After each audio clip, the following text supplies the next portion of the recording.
Hey, what's up, everybody? Tim Albrecht here, and welcome to this week's episode of the Ask a YFP CFP segment of the Your Financial Pharmacist Podcast, where we feature questions from you, the YFP community, to be answered by one of YFP Planning's fee-only certified financial planners. Before we jump into today's question, I want to give a shout out to YFP Planning's incredible financial planning team that makes this segment possible.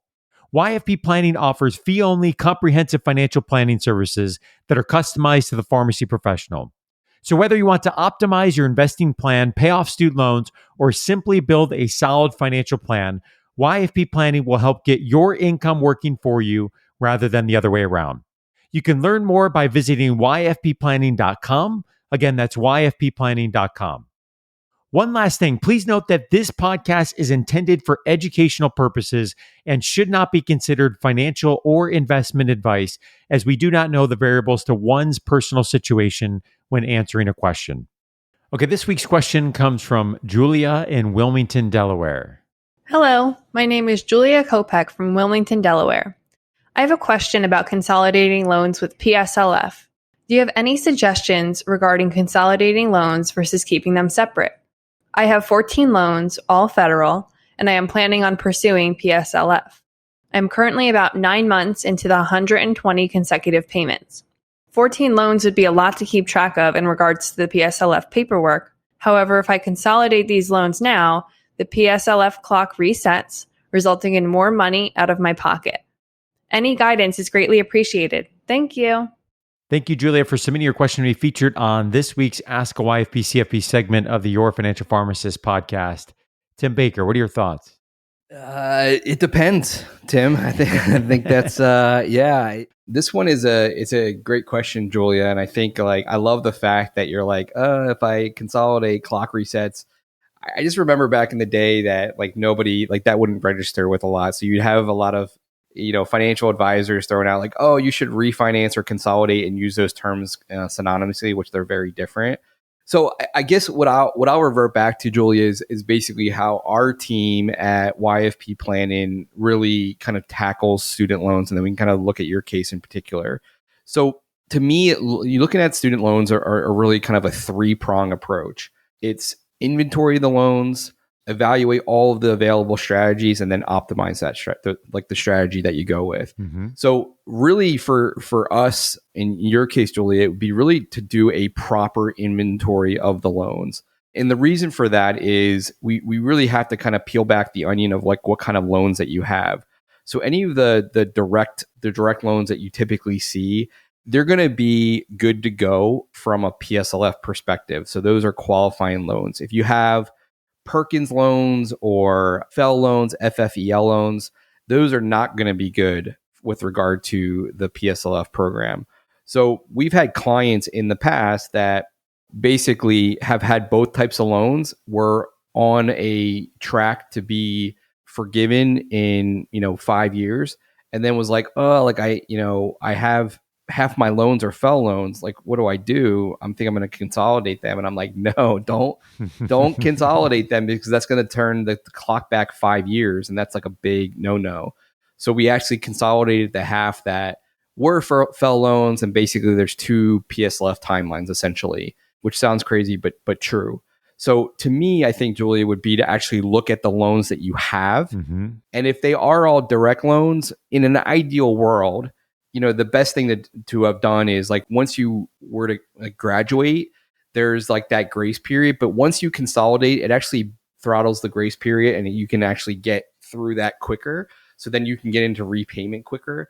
So that would have been the time to do it, is graduation, consolidate the loans right away. So then you have basically a consolidation, subsidized, consolidation, unsubsidized loan. And then you're dealing with two versus 14. Mm-hmm. The fact that you are 9 months into 120 payments, I would not. And if we assume that all the loans do qualify, I probably wouldn't do anything at all. Mm-hmm. Just sit on your hands, submit your paperwork every year, and you're good to go.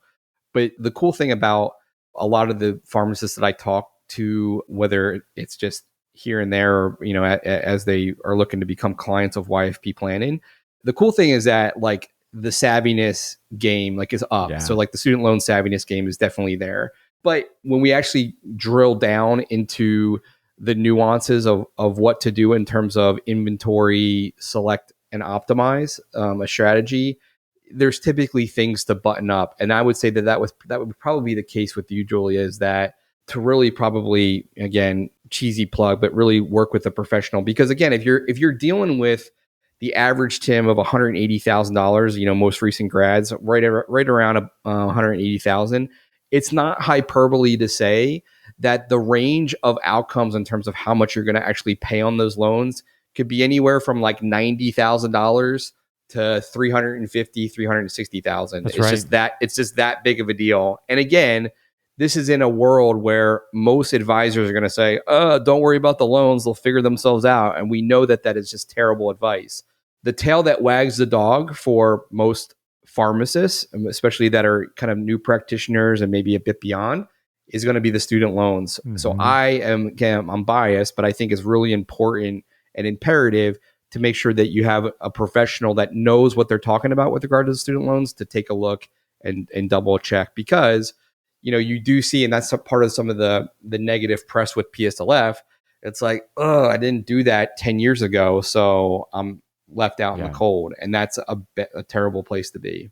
Tim, I share your enthusiasm for the community's knowledge on this topic. I mean, it's been awesome to see that evolve. I actually talked with a pharmacist a couple nights ago, and they were dropping terminology on loan forgiveness and repay and tax bombs, and it was cool because I agree there was still in this case, it was the case, there still was a need and I think a gap in really transforming that knowledge into the plan and making sure we're evaluating all the options, but certainly helps get a head start and really love the intentionality that folks are showing as well.